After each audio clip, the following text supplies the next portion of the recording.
Anne. I wish I could do something musical.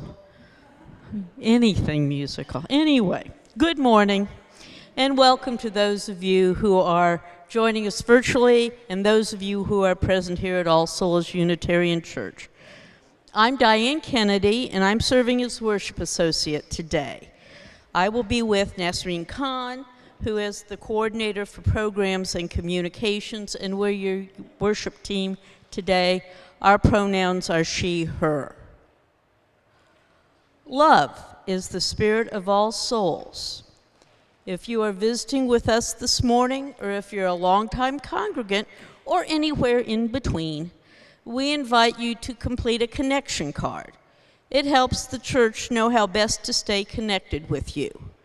If you need some extra support right now, the caring team is an extension of the ministry and will support you. You can reach them by calling 317-210-0124 or by email at pastoralcare@allsoulsindy.org. The Souls Matters theme this month is delight. Check in the know at the top of the left-hand corner, and you can get a downloadable packet so you can engage with the materials and hopefully increase the delight in your life. We can always use more of that. Next week, the beginning of July, we're moving to a 10 a.m. service. And it will be the t-shirt service. So wear a t-shirt, your favorite t-shirt that reflects your UU theology. Now, my favorite t-shirt says, "In wine there is truth. In beer, there is strength. In water, there is bacteria." I don't know if that qualifies as theology, but it is my favorite t-shirt. And next week, there won't be any faith formation or adult forum. Now, beginning on July 9th, which is the week after that, the life formation and adult forum will take place after service. So kind of pay attention to the in the know to figure out when you need to be where. Now let us greet our neighbors, especially new or returning people.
Morning.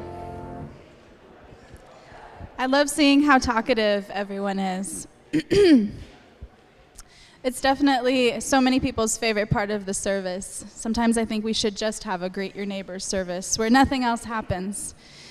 The call to worship listed in your order of service has been changed this morning. So I read the poem by the poet Lorca in the English translation, Earth. He writes, "We travel over a mirror without silver, over a crystal without cloud. If the lilies were to grow upside down, if the roses were to grow upside down. If all the roots were to face the stars and the dead not shut their eyes, we would be like swans. Welcome.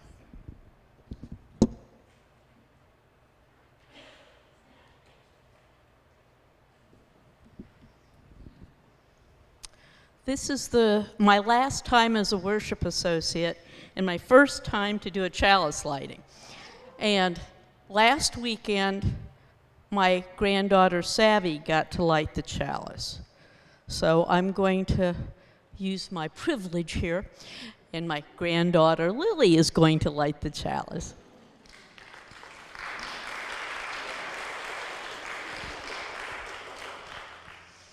The ritual of lighting our chalice reminds us to continually renew our promise to live into our covenant. Our covenant is a promise that we make to each other and to ourselves. That's what a covenant is.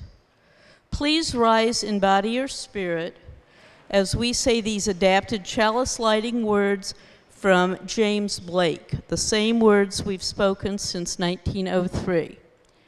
Love is the spirit of this church, and service is its law, to dwell together in peace, to seek the truth in love, and to help one another. This is our covenant.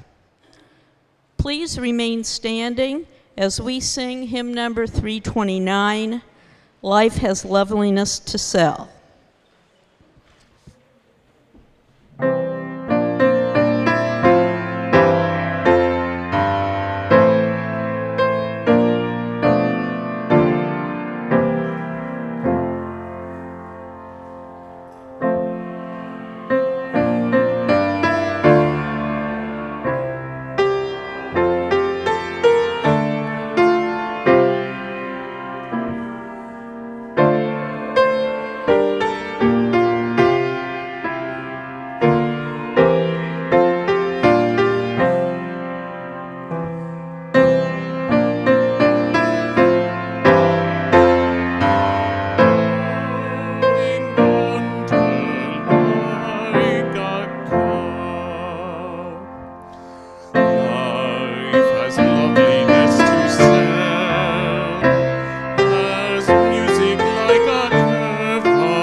This will be another first for me. I'm going to be doing Time for All Ages.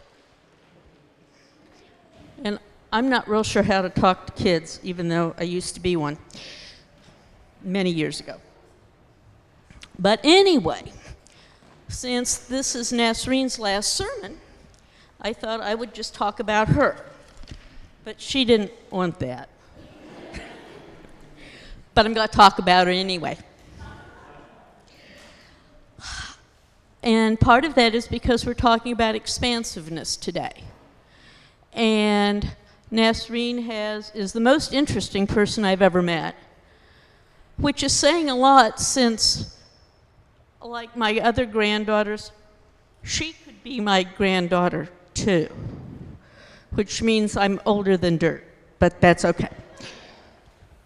And one of the reasons I think that she's so expansive or so interesting is because of her geographic background.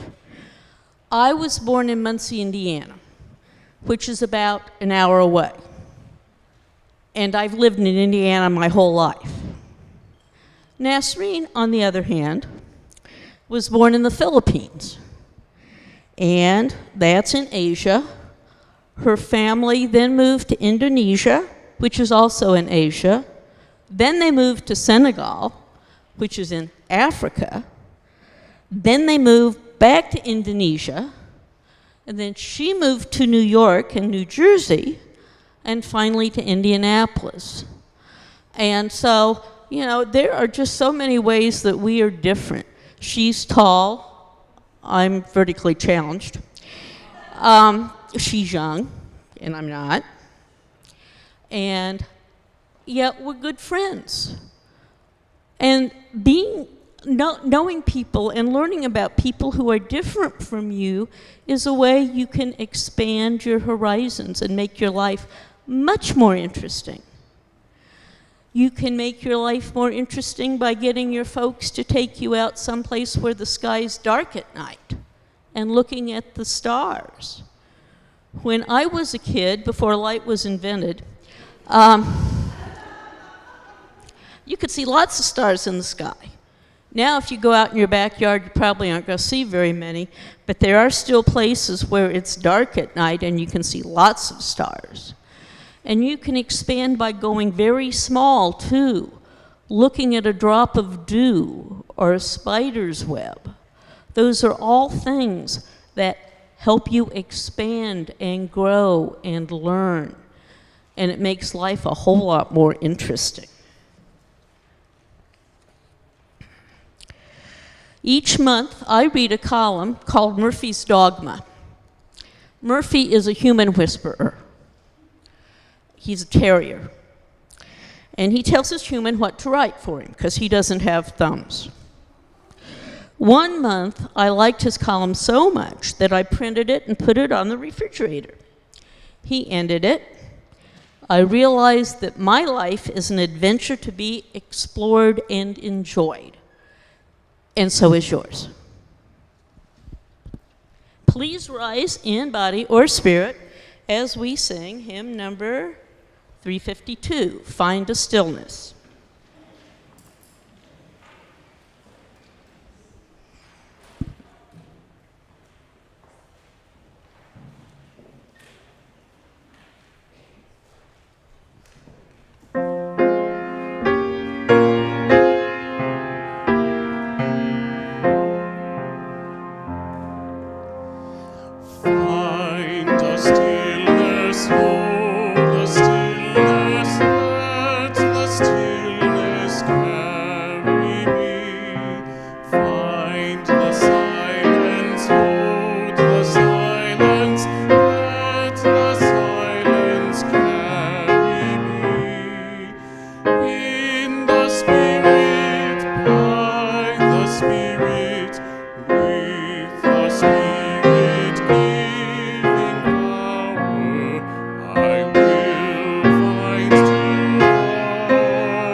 With me to note that which is currently bringing joy or sorrow to our community or to yourself.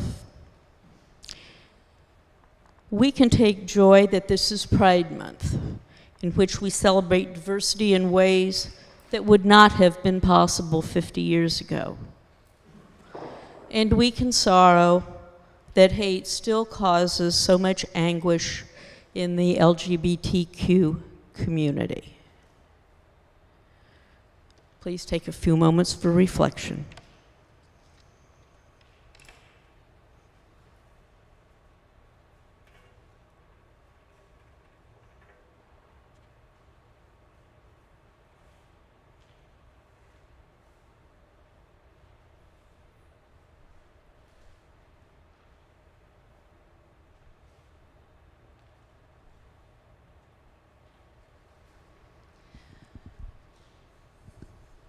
Good morning. One thing I've always loved about this congregation is that when the speaker asks for a few moments of reflection, the congregation actually reflects. So many times I've been in congregations where time for reflection means time to check your phone or fiddle around. As Diane said, this is my last sermon with All Souls. I'll be leaving in this next month. I want to start this reflection with just a trigger warning. I'm talking about Maggie Nelson's book, The Argonauts, in which she talks about surgery and medical procedures. So if this is triggering to you, just know that's coming up. So around this time last year, a relationship with someone I loved ended, and I felt like I was walking around in a fog of confusion and fear about what life held next. I felt like the essence of what I knew to be happiness had evaporated. I did all the things that you're supposed to do. I drank more water, I went on long walks, I spent time with friends, but the only thing that seemed to help was reading. I asked all of my bookish friends for recommendations for something I began calling my heartbreak reading list. Of the dozens of books I read in that time, The Argonauts by Maggie Nelson has stuck with me, and it remains important in the way that I process and think about change in my life. As usual, my reflection is going to be deeply literary, so hang on. Nelson pulls no punches. The book begins with a description of a deeply vulnerable experience in the author's life. It's her first time in intimacy with her now spouse, who she describes as puncturing her solitude after a period of long and painful loneliness. She writes, "The words, 'I love you,' came tumbling out of my mouth in an incantation. But a day or two after her love pronouncement, she says, 'I sent you the passage from Roland Barthes, by Roland Barthes, in which Barthes describes how the subject who utters the phrase, 'I love you,' is like the Argonaut renewing his ship during its voyage without changing its name. Just as the Argo's parts may be replaced over time, but the boat is still called Argo, Barthes says, similar to the Argo, whenever we utter the phrase, 'I love you,' its meaning must be renewed by each use. The same words must mean forever new inflections." Nelson says she thought the passage was romantic, but her spouse read it as a possible retraction. And she says, in retrospect, I guess it was both. So this is the introductional metaphor for the work. In Plutarch's Lives, they're talking about the Argonaut. It reads, "They took away the old planks as they decayed, putting in new and stronger timber in their place, insomuch that this ship became a standing example among the philosophers for the logical question of things that grow. One side holds that the ship remained the same, and on the other side, philosophers contend that it was not the same. So keep that in mind as we continue. What side do you fall on?" The question here is, if every timber of the Argo is replaced, renewed, strengthened, but replaced, is it still the Argo. In my wondering about personal change in my life, I often wonder how much internal and external change can I complete and still be myself? How much change can the structures of my life endure and still authentically be my life? There are many levels to our lived experience that may feel as if they are being broken down plank by plank. And on a cellular level, we are experiencing this biologically. Nelson's discussion of the body centers around the breaking down and rebuilding of her body after giving birth, and the breaking down and rebuilding of her partner's body after Harry, who is a trans man, undergoes top surgery and begins taking testosterone. In a particularly poignant scene, she describes the two of them holed up in a hotel room, cooking food on a hot plate in the kitchen in order to save money, and they flip after Harry's top surgery, and they flip to a channel about a patient recovering from a mastectomy. And she writes that it was uncanny to watch her performing the same actions we were performing, emptying her drains, waiting for the unbinding, but experiencing opposite emotions. Harry felt unburdened and euphoric. The woman on TV was grieving. She writes, "Over and over we emptied your drains into little Dixie cups and flushed the blood down the toilet. I've never loved you more than I did then, with your Kool-Aid drains, your bravery in going under the knife to live a better life, the life of wind on your skin, you nodding off while propped up on a throne of hotel pillows so as not to disturb your stitches." As we read Nelson's painfully vulnerable contemplation of both her own body and the intimate body of her beloved, it is natural to begin to contemplate our own bodies. After I gave birth to my son, I remember wondering, after a body has given birth, can it ever be the same body? What is the measure of that? When they told me you're having a boy, I said, no, that's not possible. I am a girl.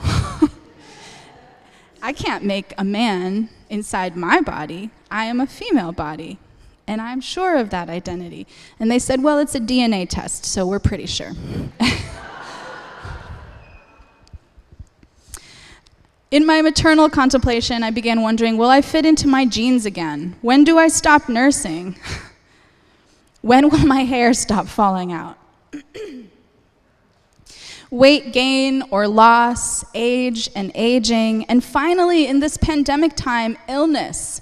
COVID-19 has asked us to collectively engage the consideration of our very human bodies and the bodies of very human people around us.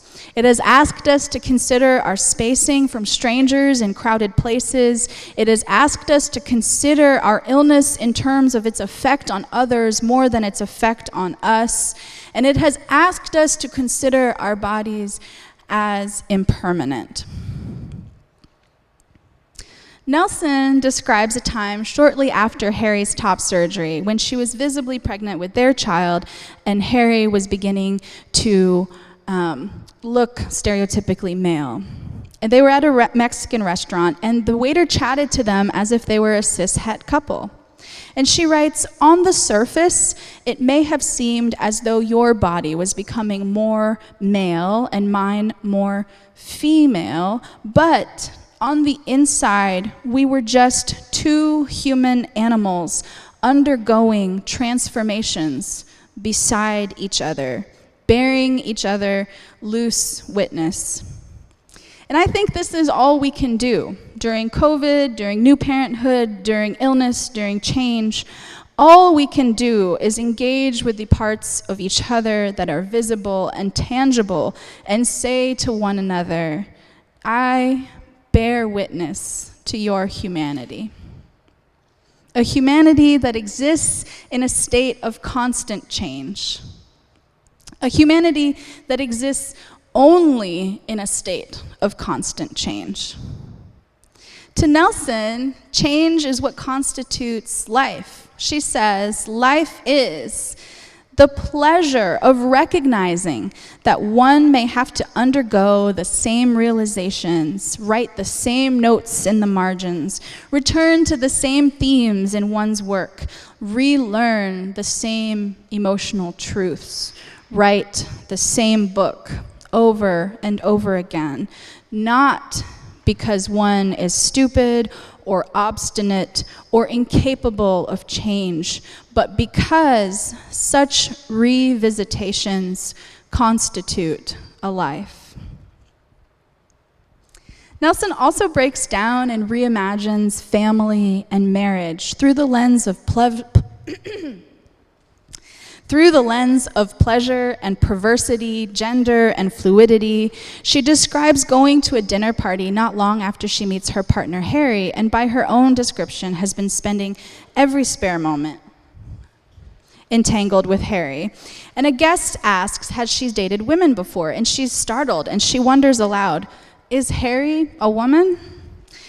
And even the book itself is a breaking down and rebuilding exercise. Is it a memoir? Is it literary criticism? Is it queer theology? Genre and style are disassembled and reassembled into a new type of book, looking for all the world like an unassuming, slim volume of what might pass as poetry. This scrambling of form is important to me, not just as a former English professor, but also because sometimes my life feels like it jumps genres so quickly. Is it adventure? Is it drama? Is it a soap opera? Is it a very dry, multi-volume thesis on inertia? Nelson seems to argue that whatever genre your life takes, it is still the Argo. It is still your life. To Nelson, the Argo is a metaphor for the paradox of selfhood, the I, which is immutable, yet undergoes constant change. She says we develop, even in utero, in response to a flow of projections and reflections ricocheting off of us. Eventually, we call that snowball self a self, Argo. Nelson uses the term Argo as a term for selfhood, but really it's a metaphor for all kinds of change. Remember that question I asked at the beginning? If every plank of the Argo is replaced, is it still the Argo? If you were to incrementally remove parts of an object and then replace them with new parts, at what point would you say that object has become an entirely new object? So our body isn't a permanent fixture that changes, ages, grows, shrinks. Some would say our mind is what gives us our identity, yet our outlook on life changes over time. Title, occupation, position, and responsibilities, they all lend us identity, but they all change too. Does there need to be at least one original plank remaining in order for it to still be the Argo?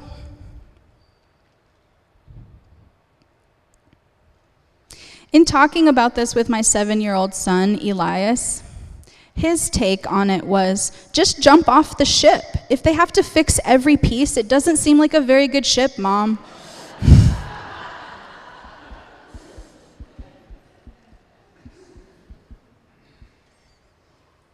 It doesn't seem like a very good ship.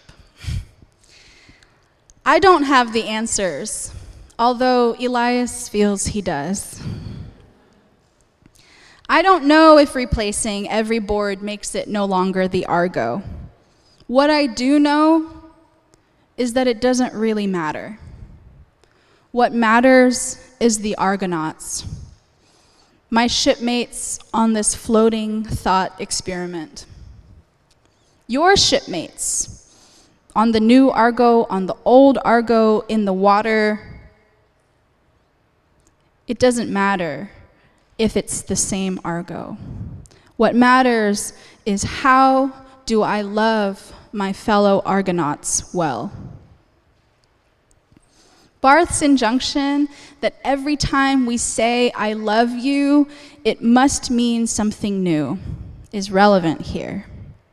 The thing I focus on rebuilding in perpetuity is not the self, but it is my love. The paradox is not made from a simple either or, but through constant additions of and. This is my goodbye sermon to all souls. And I love you. Love each other well.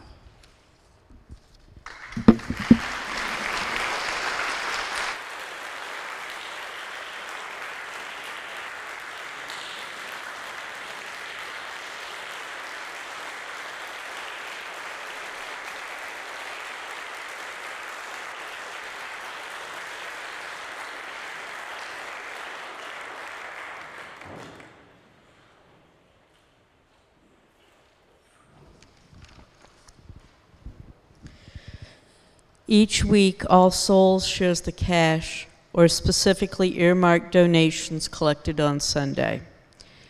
The entity that will receive those funds this week is Trinity Haven, an organization that provides safe, welcoming, affirming housing for LGBTQ young adults experiencing housing instability. Obviously, the other half of the plate goes to All Souls. One of my favorite quotations is from Gloria Steinem. You can tell your values from your checkbook stubs. I think it's an important thought to reflect upon as we collect the morning offering. If you're watching the streaming service, there's a place on the order of service that will take you to the donations page. Thank you for your generosity in supporting the mission of All Souls and for your continued love for one another and this world. Take this moment to make your gift.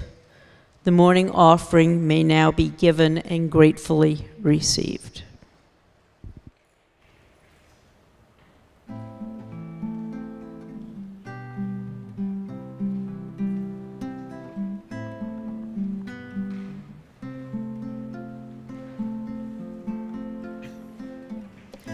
When the dark wood fell before me, and all the paths were overgrown, when the priests of pride say there is no other way, I tilled the sorrows of stone. I did not believe because I could not see, though you came to me in the night. When the dawn seemed forever lost, you showed me your love in the light of the stars. Cast your eyes on the ocean, cast your soul to the sea. When the dark night seems endless, please remember me. Then the mountains rose before me by the deep well of desire. From the fountains of forgiveness, beyond the ice and the fire. Cast your eyes on the ocean, cast your soul to the sea. When the dark night seems endless, please remember me.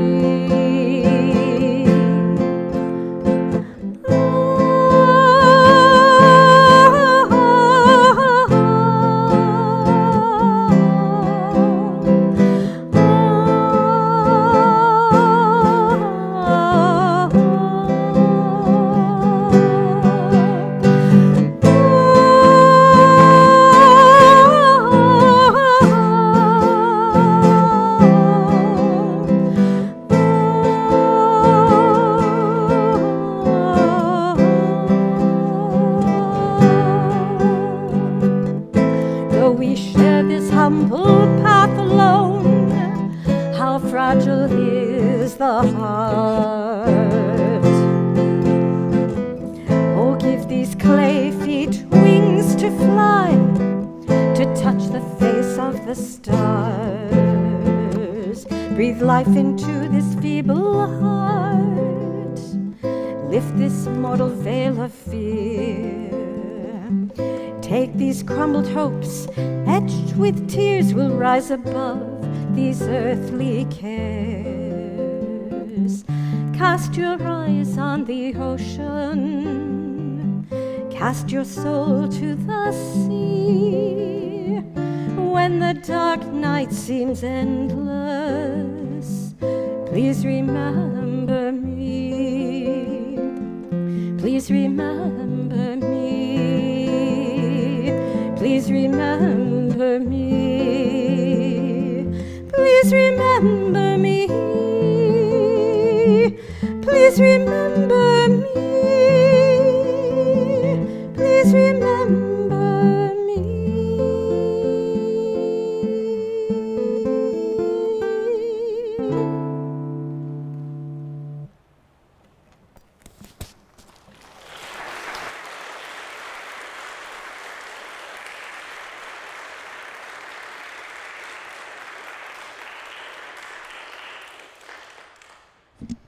Thank you, Marianne.